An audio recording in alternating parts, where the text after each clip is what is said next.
तो पिछली बार हम लोगों ने देखा कि रोड सेफ्टी क्या होती है, रोड सेफ्टी को फॉलो करने के फायदे क्या हैं और जनरल टिप्स जो गवर्नमेंट ने रोड सेफ्टी के लिए हमें दिए हुए हैं। नमस्कार दोस्तों, मेरा नाम है पूर्वल और मैं आप सबका स्वागत करता हूं मेरे यूट्यूब चैनल में।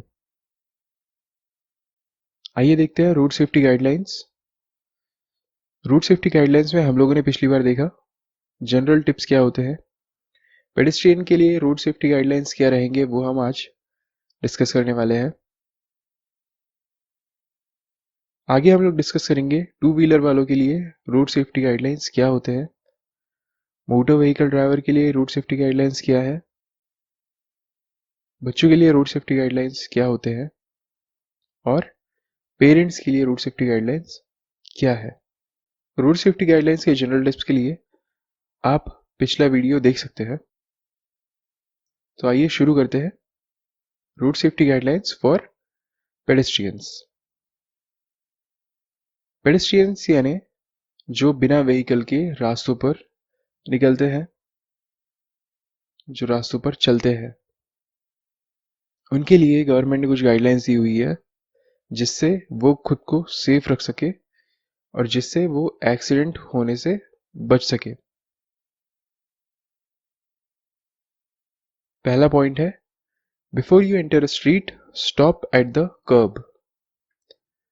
रास्ते पर उतरने से पहले आपको कर्ब पर रुकना है। कर्ब यानी जो बाउंड्री होती है रास्तों पर, जो यहां आप देख सकते हैं, आपको यहां पहले वेट करना है। यहां आप रुकेंगे जिससे जो आने वाली गाड़ियां हैं उसके ड्राइवर्स आपको नोटिस करेंगे कि आपको रास्ता क्रॉस करना है और साथ ही आप भी कौन सी गाड़ियां आ रही है उन पर एक बार नजर डाल सकते हैं, जिससे आप अंदाजा लगा लेंगे कि आपको कब रास्ता क्रॉस करना है। Look at your left, right, left directions before enter a street. So रास्ते पर उतरने से पहले आपको पहले आपकी लेफ्ट की तरफ देखना है, फिर आप राइट की तरफ देखेंगे, फिर से आपको एक बार लेफ्ट की तरफ देखना है और फिर आपको रास्ते पर उतरना है।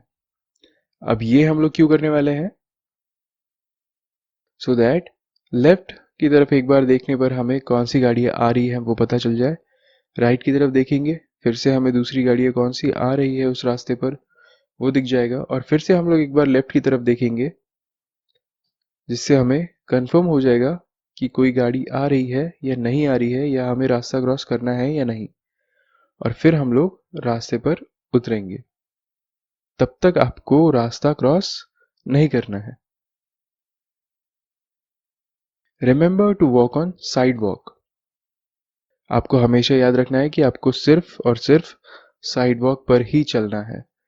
साइड वॉक यानी जो फुटपाथ आपके लिए बनाया हुआ है, आपको उस पर ही चलना है।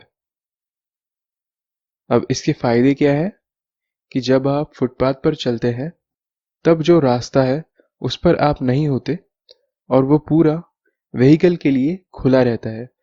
इससे एक्सीडेंट के चांसेस कम हो जाते हैं, जिससे ट्रैफिक भी बढ़ने की चांसेस कम हो जाते हैं। अगर आप फुटपाथ पर नहीं चलते हैं और रास्ते पर चलने की कोशिश करते हैं फुटपाथ होते हुए भी, तो आसपास की जो व्हीकल है उनको कंफ्यूजन हो जाता है। अब जैसे यहाँ पर एक भाई साहब हैं, वो रास्ते में हैं, वो रास्ता क्रॉस करने की कोशिश कर रहे हैं। समझ लीजिए यहाँ पर एक कार होती और उसके पीछे एक और गाड़ी रहती, सो एक कार उनको क्रॉस करके निकल जाती, पर पिछली गाड़ी को कौन सामने खड़ा है वो नहीं दिखता और एक्सीडेंट के चांसेस उससे बढ़ जाते। साथ ही जब आप रास्तों पर चलते हैं तब आप ट्रैफिक बढ़ाने का काम कर देते हैं, जिससे जो व्हीकल आ रहे हैं उन लोगों को ज़्यादा सावधानी रखनी पड़ती है कि वो आपसे ना टकराए। सो इसलिए हमेशा आपको फुटपाथ पर ही चलना है।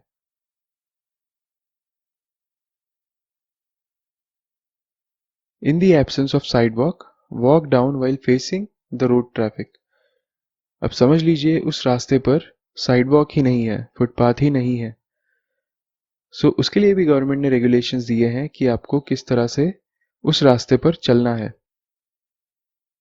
समझ लीजिए आप उस रास्ते पर जा रहे हैं जिस पर फुटपाथ नहीं है, सो आपको इस तरह से जाना है कि आप आते हुए ट्रैफिक की तरफ फेस करते हुए चले, यानी आपको अपोजिट साइड में चलना है। आप यहाँ पे देख सकते हैं कि आपको ट्रैफिक को फेस करना है। आप अगर समझ लीजिए सामने की तरफ जा रहे हैं और पीछे से कार भी उसी तरफ जा रही है, सो इससे इशू क्या हो सकते हैं कि आपको पता नहीं रहेगा कि पिछली जो गाड़ी आ रही है वो किस डायरेक्शन से आ रही है, किस तरह से आ रही है, और उसके अंदर जो ड्राइवर है हो सकता है किसी टर्न पर आपको नोटिस ही ना कर पाए, जिससे एक्सीडेंट होने के चांसेस होते हैं। वही अगर आप अपोजिट साइड से आते हैं, सो आपको अंदाज़ा आ जाता है कि जो गाड़ी आ रही है वो कौन से लेन में आ रही है, कितनी स्पीड में आ रही है, और आपको उससे खतरा है या नहीं। इसलिए आपको हमेशा ट्रैफिक की तरफ फेस करके ही चलना है। यहाँ पर भी आप देख सकते हैं कि आपको इस तरह से आना है। अगर आप नीचे की तरफ जा रहे हैं, गाड़ियाँ ऊपर की तरफ है, यानी आपको अपोजिट डायरेक्शन में ही चलना है। हमेशा हम लोग क्या करते हैं कि जिस डायरेक्शन में कार जा रही है उसी डायरेक्शन में हम चलते हैं। जैसे यहाँ पर आप सेकंड फिगर में देख सकते हैं, कार जा रही है ऊपर की तरफ यानी सामने की तरफ, और आप भी जा रहे हैं सामने की तरफ। इससे क्या होगा कि कभी कभी ड्राइवर का अगर ध्यान भट गया तो वो एक्सीडेंट करा सकता है। वही अगर इस ड्राइवर का ध्यान भटता है, आपके पास टाइम रहेगा कि आप रास्ता छोड़ दे और खुद को बचाए। इसलिए जब भी साइड वॉक ना हो, जब भी फुटपाथ ना हो, आपको अपोजिट डायरेक्शन में ही चलना है। Roads must be crossed only at marked crosswalks. Crosswalks यानी जेब्रा क्रॉसिंग जो हमें रोड्स पर दिखाई देती है। सो हमें रोड्स वहीं से क्रॉस करने हैं जहां पर क्रॉसवॉक्स दिए हुए हैं, जहां जेब्रा साइन दिए हुए हैं। यहां देख सकते हैं आप, ये जो लाइन है यहाँ पर सारी गाड़ियां रुकेंगी। जो वाइट लाइन है उसके ऊपर सारी गाड़ियां रुकती हैं, और आपको उसके आगे जो जेब्रा क्रॉसिंग है उससे रोड क्रॉस करना है। आप बीच रास्ते में रोड क्रॉस करने की कोशिश ना करें, क्योंकि ये जो जेब्रा क्रॉसिंग है इससे जो व्हीकल का ड्राइवर है उसे ये समझ आ जाता है कि यहाँ से लोग रास्ता क्रॉस कर सकते हैं। लेकिन अगर वो जेब्रा क्रॉसिंग नहीं रही तो व्हीकल का ड्राइवर इतना ध्यान बरतते हुए गाड़ी नहीं चलाएगा, और समझ लीजिए पीछे की गाड़ी वाली को आप दिखाई नहीं दे रहे हैं, तो आपके एक्सीडेंट होने के चांसेस बहुत बढ़ जाते हैं। सो इसलिए हमेशा जेब्रा क्रॉसिंग से ही रास्ता क्रॉस करें। Prior to crossing keep a watch at the drive of a turning vehicle. Cross करने के पहले आपको सबसे पहले ध्यान देना है कि कौन सी गाड़ी पलट रही है, किस तरह से पलट रही है, किस तरह से वो मुड़ रही है किसी टर्न पर। जैसे यहाँ आप देख सकते हैं ये एक टर्न है, यहाँ से ऑटो टर्न ले रहा है लेफ्ट की तरफ, और लोग भी जा रहे हैं उस क्रॉसिंग के ऊपर से। अब ऐसे समय पर आपको ये याद रखना है कि ट्रैफिक सिग्नल जो है उसमें अगर लाल लाइट लगा है तो वो सिर्फ आगे जाने वालों के लिए रहता है, जो आगे जाने वाली व्हीकल्स है उनके लिए रहता है, लेकिन टर्निंग लेने वाली व्हीकल्स के लिए ऐसा नहीं होता। सो टर्न लेने वाली व्हीकल्स आगे बढ़ सकती है, इसलिए आपको ध्यान रखना है कि कोई गाड़ी कहीं टर्न लेते हुए आपके पास तो नहीं आ रही। वैसे ही हम दूसरी फोटो में भी देख सकते हैं कि यहाँ पर भी गाड़ियाँ टर्न ले रही है इस तरह से। सो यहाँ भी आपको ध्यान रखना है कि कौन सी गाड़ी टर्न लेते हुए आ रही है, और उसके बाद ही आपको रास्ता क्रॉस करना है। कहीं ऐसा ना हो कि आप रास्ता क्रॉस करते रहे, आपका ध्यान ना हो व्हीकल की तरफ, और क्योंकि उस व्हीकल ने टर्न लेना है उसका भी ध्यान आपकी तरफ नहीं रहेगा या उसे दिखेंगे नहीं आप, तो एक्सीडेंट हो जाएगा। इसलिए आपको हमेशा जो टर्निंग है उस पर प्रॉपरली देखते हुए ही रास्ता क्रॉस करना है। While crossing street, always turn your headphones so that you are well aware of the approaching traffic. So जब भी आप स्ट्रीट क्रॉस कर रहे हो, आपको हमेशा अपने हेडफोन्स निकाल लेने हैं या फिर आपको गाने बंद कर देने हैं, जिससे आजू बाजू में जो ट्रैफिक है, जो गाड़ियाँ आ रही है, उनके ऊपर आपका ध्यान जाए। अगर आप गाने सुनते हुए या हेडफोन्स पर लाउड वॉल्यूम में कुछ सुनते हुए जा रहे हैं, तो आसपास की गाड़ियाँ अगर हॉर्न भी देती है, तो आपको उसकी तरफ ध्यान नहीं जाएगा। उसकी वजह से एक्सीडेंट होने के चांसेस होते हैं। सो आपको हमेशा हेडफोन्स या तो निकाल लेने हैं या फिर म्यूट कर देने हैं। During gusty weather be extremely careful. Gusty weather यानी आंधी तूफान जब आते हैं, तब आपको बहुत ज़्यादा केयरफुल रहना है, आपको बहुत ज़्यादा ध्यान रखना है। क्यों? आंधी तूफान जब आते हैं, तब हमारा ध्यान रास्तों पर ज़्यादा नहीं होता, हमारा ध्यान होता है कि हम खुद को कैसे बारिश से बचा सके। और ऐसे वक्त पर अगर कोई व्हीकल आ रहा है, उसकी तरफ आपका ध्यान नहीं जाता और हो सकता है कि आपका एक्सीडेंट हो जाए। अब ऐसे वेदर में आपको ये याद रखना है कि कार के जो टायर्स होते हैं या व्हीकल के जो टायर्स होते हैं, वो थोड़े स्लिपरी भी हो जाते हैं। सो अगर वो इमरजेंसी ब्रेक मारने की कोशिश भी करेंगे, तो चांसेस है कि वो ब्रेक प्रॉपरली ना लगे और वो वहीं पर गाड़ी ना रुके। साथ ही जब बारिश होती है, तब जो गाड़ियाँ होती हैं, उन लोगों को प्रॉपरली रास्ता दिखता नहीं है, कंप्लीटली नहीं दिखता है। सो आंधी तूफान में आपको बहुत ज़्यादा केयरफुल रहना है। अगर बहुत ज़्यादा इश्यूज आ रहे हैं, जैसे आप सेकंड फोटो में देख सकते हैं कि ये जो छाता है वो पूरा का पूरा लिपट चुका है, सो ऐसे वक्त पर आपको रास्ता क्रॉस नहीं करना है, आपको वहीं रुक जाना है। आपको हो सके तो वापस चले जाना है। When you are crossing a roadway that leads to handful of lanes, take notice of each lane. सो अगर आप ऐसा रास्ता क्रॉस कर रहे हैं जिस पर बहुत सारी लेन्स है, जैसे यहाँ आप देख सकते हैं, 1 2 3 4 लेन्स है। सो ऐसा रास्ता अगर आप क्रॉस कर रहे हैं, सो आपको हर एक लेन पर ध्यान देना है। जैसे आप फर्स्ट लेन में हैं, पहले आप गाड़ियाँ देख लेंगे, फिर आप सेकेंड लेन में जाएंगे, फिर से आप गाड़ियाँ देखेंगे, फिर आप थर्ड लेन में जाएंगे, फिर से आप गाड़ियाँ देखेंगे, फिर आप लास्ट लेन में जाएंगे और फिर आपको रास्ता क्रॉस करने मिलेगा। हर लेन में अलग अलग गाड़ियाँ होती हैं और हर लेन की स्पीड अलग अलग होती है। आपको ये हमेशा याद रखना है कि रास्ते के बीच में यानी डिवाइडर के पास की जो लेन होती है वो फास्ट लेन होती है। उस लेन में सबसे ज़्यादा स्पीड होती है व्हीकल की, वो होती है ओवरटेकिंग की लेन। सो इस लेन में आपको सबसे ज़्यादा ध्यान रखना पड़ेगा। उसके पहले की लेन उससे कम स्पीड की, उससे पहले की लेन उससे कम स्पीड की, और फुटपाथ के बाजू में जो लेन रहती है वो सबसे स्लो रहती है।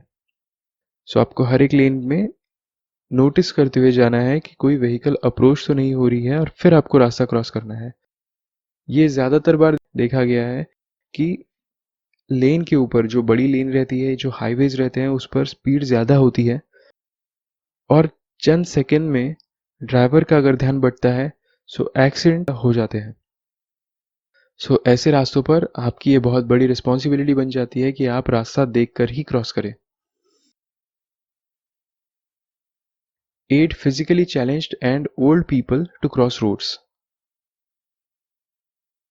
अगर हैंडीकैप्ड लोग हैं या फिर ओल्ड पीपल हैं, जैसे आप यहाँ फोटो में देख सकते हैं, उन्हें रोड क्रॉस करते हुए आपको मदद करनी है।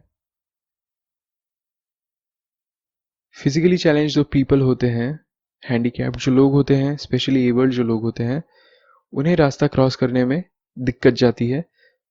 साथ ही साथ जो बुजुर्ग होते हैं, उन्हें भी रास्ता क्रॉस करने में डिफ़िकल्टी होती है। सो आपको उनकी मदद करनी है रास्ता क्रॉस करने में। When you are accompanying a child while crossing, ensure that you are holding his or her hand. सो जब भी आप किसी बच्चे के साथ रास्ता क्रॉस कर रहे हैं, सो आपको हमेशा ध्यान रखना है कि आप उसका हाथ पकड़े रहे और फिर ही रास्ता क्रॉस करें। यहाँ आप देख सकते हैं कि इस लड़की का हाथ उस आदमी ने पकड़ कर रखा है रास्ता क्रॉस करने के लिए। अब ये ज़रूरी इसलिए हो जाता है क्योंकि बच्चों का ध्यान एकदम से व्हीकल के ऊपर नहीं जाता है, जिसकी वजह से वो एक्सीडेंट के शिकार होने के चांसेस होते हैं।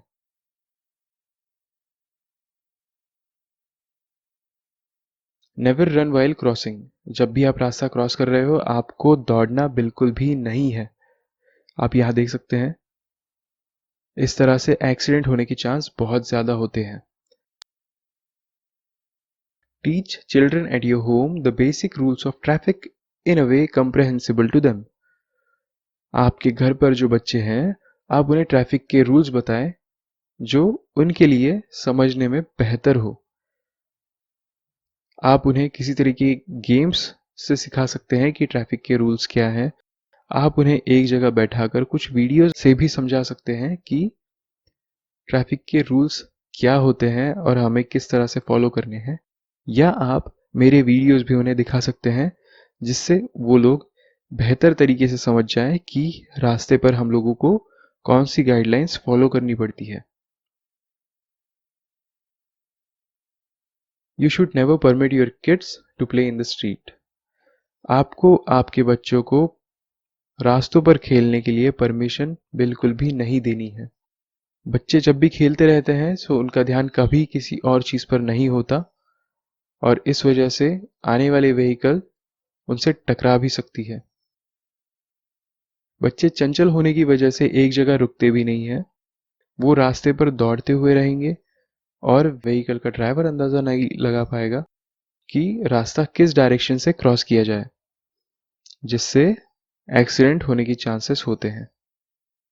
सो ये थी कुछ गाइडलाइंस जो पेडेस्ट्रियंस को फॉलो करनी है, जो राहगीर को फॉलो करनी पड़ती है रास्ता क्रॉस करने के लिए या फिर रास्तों पर चलने के लिए। सो आज हम यही रुकते हैं। तब तक के लिए, जब भी आप कार चला रहे हो, जब भी आप फोर व्हीलर चला रहे हो, आप हमेशा सीट बेल्ट पहने। आपके साथ कोई पैसेंजर है, आप उसे भी सीट बेल्ट पहनने की हिदायत दें। अगर आप टू व्हीलर चला रहे हो, आप हमेशा हेलमेट पहने। आप अपने को पैसेंजर को भी हेलमेट दें और आप कभी अपने व्हीकल को ओवरलोडेड ना रखें। धन्यवाद। वंदे मातरम।